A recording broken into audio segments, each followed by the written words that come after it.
Halcyon is the only home we have left. Returning to Earth is no longer an option. We're in serious trouble, my friend. Do you know what this means for Halcyon? We can't rely on Earth for support anymore. We've been cut loose. We're entirely on our own. Yes, certainly. I'll help however I can.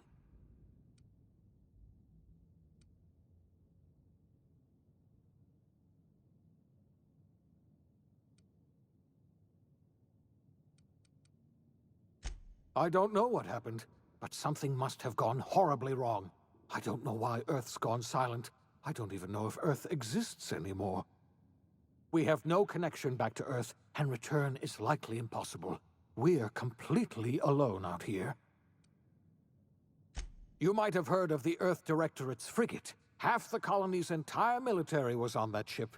They were returning to Earth when they vanished without a trace. That was 2 years ago. We haven't heard a word from them since. Whatever happened to Earth likely happened to them. I wasn't trying to hide the truth from you, but after all you've done, I owe you an explanation. Yes, I experimented on the Hope's colonists. Each of my experiments ended in catastrophic failure. Each of my subjects died in agony. You are my first and only success. I didn't tell you about the others because I didn't want to burden you. My failures are my own to bear, not yours. Thank you. Perhaps in time I'll learn to forgive myself. My apologies. I need to get a hold of myself. We've far more pressing issues to worry about right now. If you have any more questions, ask me. I'll answer as best I can. Yes, we do. You've done a marvelous thing. You've succeeded where anyone else would have failed, including me. We must begin the revival process immediately, starting with the Hope's brightest minds, and then we're going to fix this damn colony, one problem at a time.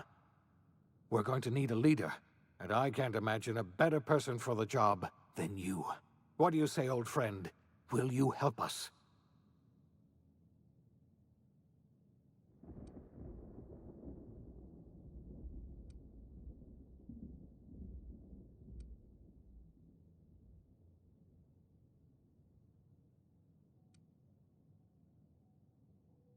When I revived you, I thought you were going to help me save this colony. I was wrong. I had our roles reversed, you see. You're the one who's going to save us all. I'm just the one who set you on your path. You're the best thing to ever happen to Halcyon. If you want to take it upon yourself to lead this colony, you have my support. We're not a colony any longer, are we? Our last connection to Earth has been severed, and so we have been set free. Our future is uncertain, and no one knows what tomorrow holds. Exciting, isn't it?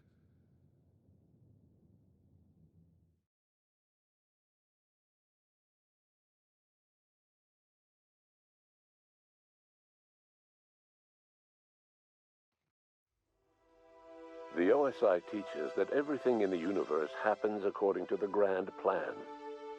But the stranger that arrived in Halcyon was an unplanned variable. From the moment he landed in Emerald Vale, his actions altered the course of history. The events on Tartarus brought about the end of the board's authority. But the board's mistakes would haunt the colony for decades to come. The damage they left behind would require the work of a generation to repair. Dr. Phineas Wells began reviving a handful of the Hope's colonists. Engineers, scientists, technicians, and intellectuals. They were among the brightest minds the Earth had ever sent out into the stars. The Hope scientists and engineers woke up in a colony descending headlong into total collapse. With no way to return to Earth, they had no choice but to band together and devote themselves to the cause of saving Halcyon. The people of Halcyon were nothing if not hardy. In the absence of the board's authority, many of the colony's settlements banded together with a single purpose in mind: survival. Life was especially hard in the years to come. Some towns dissolved by attrition and starvation, but most of them found a way to carry on. In the years to come, Halcyon was forced to reckon with its newfound freedom. The board was gone, and for better or worse, the colony was responsible for its own destiny. Between MSI's worker-centric policies and the iconoclast's manpower, Sanjar and Zora were able to rally many of the Terra 2 townships to their cause. MSI's workforce swelled, and the iconoclasts enjoyed a significant surge in their ranks. The board was too distracted by infighting and internal politics to stop MSI from becoming a powerful corporation and a refuge for townships that might have fallen through the cracks. Consumed by paranoia, Lilia Hagen took Sublight Salvage in a controversial direction, openly accusing board officials of an extraterrestrial conspiracy. One day, an accident at the Groundbreaker's docking bay silenced her forever. Time would tell if her replacement could keep the Sublight family together. The collapse of Edgewater left its workers bereft of any purpose in life. Most of them made their way to Adelaide McDevitt's camp, hoping to ingratiate themselves into her favor. Adelaide accepted only a few to her community. The rest were turned away and likely died of starvation. Nevertheless, Adelaide's camp grew into a well-established town. Adelaide McDevitt refused to cooperate with the ongoing effort to save Halcyon from collapse. A sympathetic deserter stole a copy of her research and delivered it to the Hope's scientists. It is unclear how useful Adelaide's research was. An optimistic estimate suggests her work may have bought Halcyon another few years of survival. Adelaide would never know. She died that winter. Under the leadership of Junlei Tennyson, the Groundbreaker held firm against corporate influence.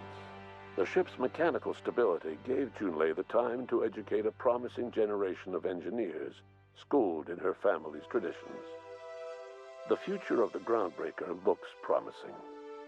The rediscovery of the Hope and the abandonment of the lifetime employment program forced Byzantium to come to terms with some uncomfortable realities about the state of Halcyon.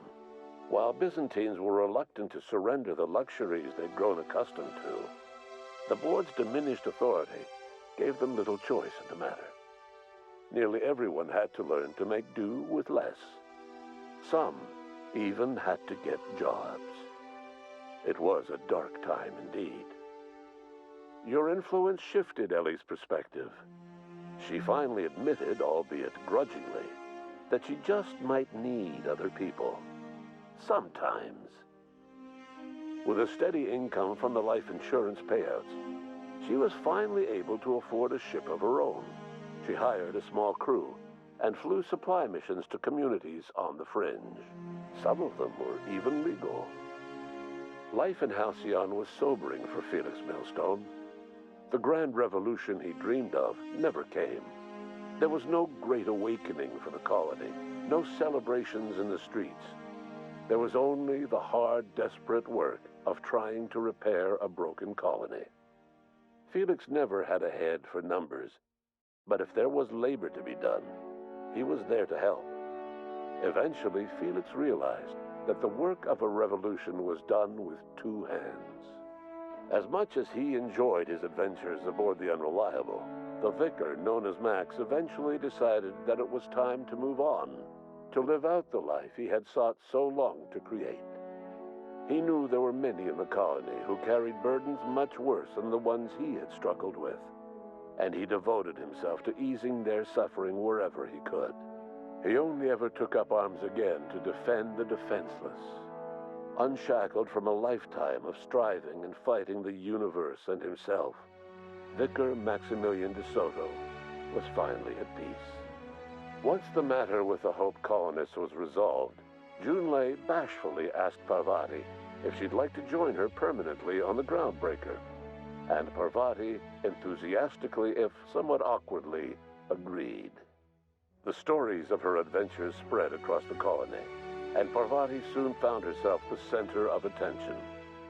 Having served as the engineer of a renowned spacecraft, tramp freighters and wildcat miners sought her out by name. And in no time, she was a fixture in the groundbreaker's mechanical ecosystem. She and Junlei were never far apart. Nyoka returned to Monarch to take another crack at making a permanent life for herself. She formed the Charon Group, a mercenary outfit of ragtag survivalists and wilderness experts. Anyone in need of a guide, or just looking to throw back a beer and swap stories, could find her camping on the trail or clearing an infestation. The SAM unit that accompanied you spread awareness of the product line's superior sanitation and maintenance capabilities across what was left of the colony. This led to a boost in SAM unit sales. Did you know that SAM units are the longest-lasting, toughest-acting cleaning solution in Halcyon? Minister Clark was released from house arrest, and his contact with you gave him a sense of renewed purpose and vigor. Once it became clear that no help would be coming from Earth, he threw his considerable efforts and talents into helping Halcyon manage the crisis before it. It was widely suspected that Sophia Akande was the true power behind Chairman Rockwell. However, after the riots on Tartarus, she was never again seen in the colony. Various theories circulated as to her fate.